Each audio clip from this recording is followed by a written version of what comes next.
Channel गणेशाय world में। तो दोस्तों आज की वीडियो में हम क्लास 12 एनसीईआरटी फिजिक्स में हम विद्युत क्षेत्र इलेक्ट्रिक फील्ड को स्टार्ट कर रहे हैं। तो यहाँ से हम विद्युत क्षेत्र पढ़ेंगे, विद्युत क्षेत्र की तीव्रता को पढ़ेंगे और विद्युत क्षेत्र की तीव्रता को पढ़ने के बाद हम एक बिंदु आवेश के कारण विद्युत क्षेत्र की तीव्रता को भी कैलकुलेट करेंगे। तो इतना सब हम दोस्तों पढ़ने वाले हैं और ये वीडियो बिल्कुल मक्खन की तरह चलने वाली वीडियो है दोस्तों। आपको हर एक चीज, हर एक पॉइंट आपको समझ में आने वाला है, ठीक है। तो इससे पहले आप दोस्तों हमारे नए व्यूअर हैं, अभी तक आपने हमारे चैनल को सब्सक्राइब नहीं किया तो प्लीज चैनल को सब्सक्राइब कर लीजिए और बेल आइकन को ऑन कर लीजिए, ठीक है। करते हैं विद्युत क्षेत्र को स्टार्ट। तो विद्युत क्षेत्र को तो हम बाद में स्टार्ट करेंगे, पहले दोस्तों आप हमें इतना बताइए कि आपका क्षेत्र कौन सा है। तो सर कहोगे कि सर हमारे घर या हमारे गांव के चारों ओर का जो क्षेत्र है वो हमारा क्षेत्र है। अब घर और गांव के चारों ओर का कौन सा क्षेत्र, जहां तक आपका दबदबा चलता है, जहां तक के लोग आपको जानते हैं, आपके घर के चारों ओर या मकान के चारों ओर के जितने लोग आपको जानते हैं वही आपका क्षेत्र है। उससे बाहर तो आपका क्षेत्र हो नहीं सकता। बोलो हो सकता है? बिल्कुल नहीं हो सकता, ठीक है। अब आते हैं हम विद्युत क्षेत्र पे। तो विद्युत क्षेत्र, अब ये विद्युत कहां से आई साहब? तो विद्युत कहां से आई? आवेश से। आवेश के बिना विद्युत का कोई अस्तित्व नहीं है, ठीक है। तो आवेश से आई विद्युत। तो हम सीधी सी बात कहें कि आवेश, जो आवेश है, इस आवेश के चारों ओर का वह क्षेत्र, इसके चारों ओर का वह क्षेत्र जहां तक उसका दबदबा चलता है, मतलब जहां तक उसका प्रभाव अनुभव किया जा सकता है, ठीक है। अनुभव, प्रभाव, उसका प्रभाव अनुभव किया जा सकता है, वही उसका विद्युत क्षेत्र होगा, वही कहलाएगा आपका विद्युत क्षेत्र। सिंपल सी परिभाषा है मेरे भाई, है ना, कोई प्रॉब्लम नहीं है। आवेश के चारों ओर का वह क्षेत्र जहां तक उसका प्रभाव अनुभव किया जा सकता है उसे ही हम बोलते हैं विद्युत क्षेत्र। सिंपल सी परिभाषा है और इसमें कुछ भी नहीं। आई होप कि आपको बहुत अच्छे से समझ में आ गया होगा, ठीक है। सिंपल, आवेश के चारों ओर का क्षेत्र विद्युत क्षेत्र कहलाता है, ठीक है। अब ये तो हमारा विद्युत क्षेत्र हो गया, ठीक है। अब इसके बाद हम विद्युत क्षेत्र की तीव्रता की बात करेंगे। इसको हम हटा दे रहे हैं, विद्युत क्षेत्र की तीव्रता, ठीक है, ओके, जिसको हम इंग्लिश में बोलेंगे इंटेंसिटी ऑफ इलेक्ट्रिक फील्ड, ठीक है। इंटेंसिटी ऑफ इलेक्ट्रिक फील्ड, है ना, विद्युत क्षेत्र की तीव्रता, ठीक है। तो देखो, अगर हम बात करें कि ये हमने एक आवेश रख दिया, कोई बिंदु आवेश रख दिया, तो इसके चारों ओर क्या उत्पन्न हो जाएगा? विद्युत क्षेत्र उत्पन्न हो जाएगा। सिंपल सी बात है। और आज के बाद हमेशा आपको याद रखना है, यदि आपने किसी बिंदु पर कोई आवेश को रख दिया तो हमेशा याद रखना कि उसके चारों ओर विद्युत क्षेत्र उत्पन्न हो जाएगा। तो इसके चारों ओर विद्युत क्षेत्र उत्पन्न हो गया। अब यदि हमने इस पर कोई, या फिर ऐसा हम कहें कि, ठीक है, तो ये जो आवेश है जितने बल का अनुभव करेगा, ठीक है, विद्युत क्षेत्र, या फिर ऐसा दूसरे तरीके से कहें कि विद्युत क्षेत्र के किसी बिंदु पर हमने एक परीक्षण आवेश रख दिया, ठीक है। पहले हमने क्या किया, इस पर कोई आवेश रख दिया था तो इसके चारों ओर विद्युत क्षेत्र उत्पन्न हो गया था। अब हमने इस विद्युत क्षेत्र में एक परीक्षण आवेश रख दिया, हमने Q0, ठीक है। अब ये परीक्षण आवेश Q0 जितने बल का अनुभव करेगा ये परीक्षण आवेश, उस बल को ही हम कहेंगे विद्युत क्षेत्र की तीव्रता। सिंपल सी बात है। विद्युत क्षेत्र के किसी बिंदु पर रखा परीक्षण आवेश जितने बल का अनुभव करता है उसे ही विद्युत क्षेत्र की तीव्रता कहते हैं। सिंपल। और विद्युत क्षेत्र की जो तीव्रता है उसे हम किससे व्यक्त करते हैं? ई से। किससे व्यक्त करते हैं? ई से। अब एक मिनट, अब ये बताओ, ये जो ई विद्युत क्षेत्र की तीव्रता किसके कारण आई? परीक्षण आवेश के कारण आई। और परीक्षण आवेश जितने बल का अनुभव कर रहा है उसे ही हम बोलते हैं क्या? विद्युत क्षेत्र की तीव्रता। तो अगर हम इसकी परिभाषा दूसरी भाषा में निकालें तो इसकी दूसरी भाषा में परिभाषा होती, वो क्या है? विद्युत क्षेत्र के किसी बिंदु पर रखा परीक्षण आवेश जितने बल के अनुभव करता है वह बल और परीक्षण आवेश, बल और परीक्षण आवेश का जो अनुपात होता है उसे हम विद्युत क्षेत्र की तीव्रता कहते हैं। ठीक है, आप दो परिभाषाओं को याद रख सकते हो। ठीक है, बल और परीक्षण आवेश के अनुपात को विद्युत क्षेत्र की तीव्रता कहते हैं। दूसरी परिभाषा हो जाएगी, विद्युत क्षेत्र के किसी बिंदु पर रखे परीक्षण आवेश जितने बल का अनुभव करता है उसे विद्युत क्षेत्र की तीव्रता कहते हैं। इसे हम किससे व्यक्त करते हैं? ई से व्यक्त करते हैं। ठीक है, अब ये हो गया। अब यदि इसके मात्रा की, इसके सदिश रूप की बात कर देते हैं मेरे भाई, पहले किसके, इसके सदिश रूप की हम बात कर देते हैं। ठीक है, तो मेरे भाई क्या होता है, इसका जो सदिश रूप होता है वो ये है, देखो, है ना, देखो ई विद्युत क्षेत्र की तीव्रता आपको वैसे भी बता दे रहा हूं, जो विद्युत क्षेत्र की तीव्रता है मेरे भाई वो एक सदिश राशि है। कौन सी राशि है?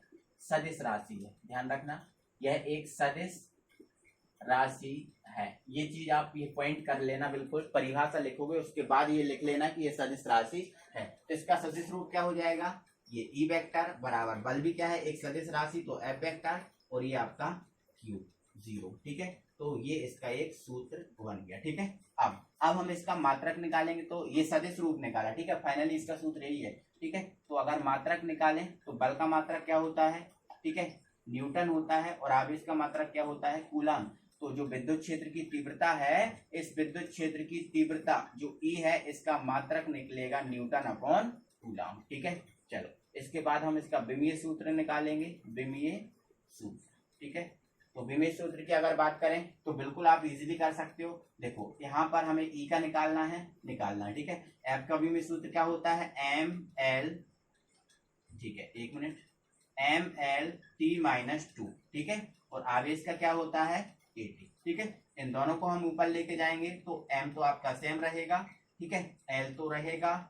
ठीक है, अब टी ऊपर जाएगा तो माइनस का वन बन जाएगा। अब माइनस तो इधर ही है और माइनस वन ये बन जाएगा, तो ये हो जाएगा टी माइनस थ्री। ठीक है, और ये ऊपर जाएगा तो ए माइनस वन। तो ये आपका जो विद्युत क्षेत्र की जो तीव्रता है, इसका ये विमीय सूत्र हो गया। आपको हमेशा के लिए चीज याद रखना है कि जो विमीय सूत्र है वो हमेशा हम सूत्र से निकालते हैं, और मात्रक है वो भी हमेशा हम किससे निकालते हैं?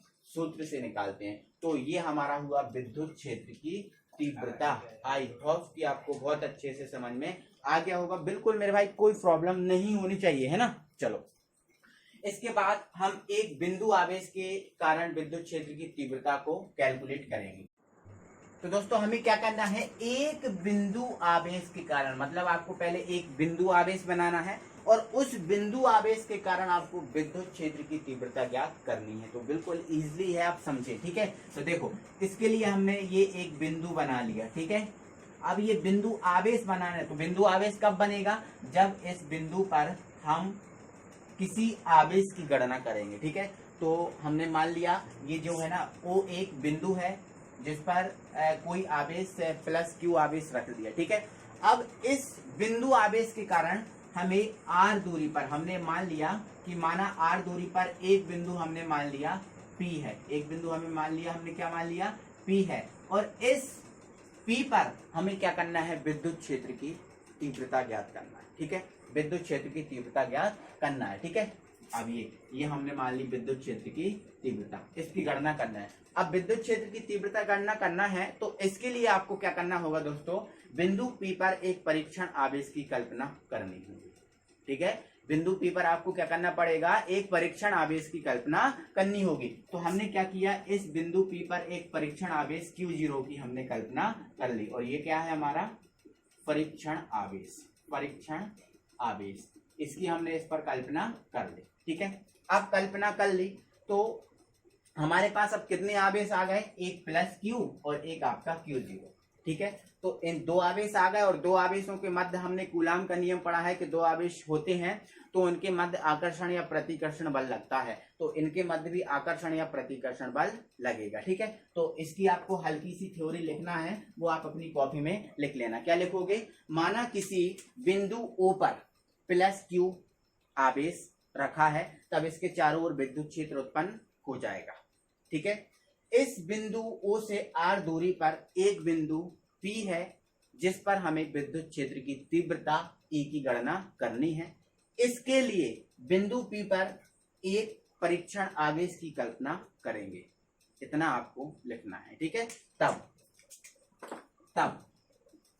तब प्लस क्यू व क्यू जीरो, प्लस क्यू व क्यू जीरो के मध्य लगने वाला बल, लगने वाला बल, ठीक है, लगने वाला बल वो किसके अनुसार निकाल लेंगे हम, कूलाम के नियम अनुसार, ठीक है।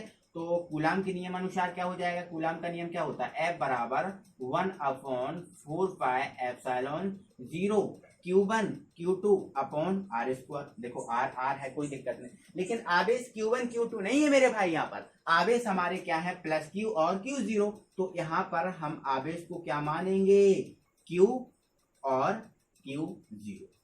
समझिए, कोई प्रॉब्लम है, बिल्कुल हमें कोई प्रॉब्लम नहीं है साहब। इसको आप क्या कर दो, समीकरण नंबर 1 दे दो, समीकरण नंबर 1 दे दो, कोई प्रॉब्लम नहीं ना मेरे भाई। लेकिन मेरे भाई आप इतना जानते हो है ना, आप लिखोगे, ठीक है, लेकिन आपको बल की गणना नहीं करनी है, आपको विद्युत क्षेत्र की तीव्रता E की गणना करनी है, आपको बल की गणना नहीं करनी, ठीक है। तो आज क्या लिख दोगे, लेकिन E बराबर क्या होता है, F/Q0।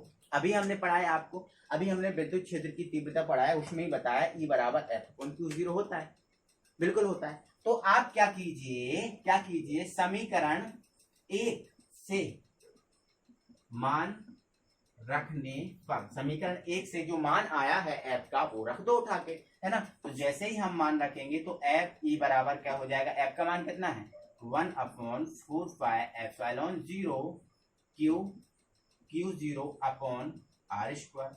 अब अपॉन में हमारा क्या है, Q0, ठीक है, Q0 है तो Q0 से Q0 कैंसिल कर दो, हमारा क्या आ गया, 1/4πε0 Q अपॉन आर स्क्वायर, ठीक है। और विद्युत क्षेत्र की तीव्रता का जो मात्रक है वो क्या है, न्यूटन अपॉन कूलम।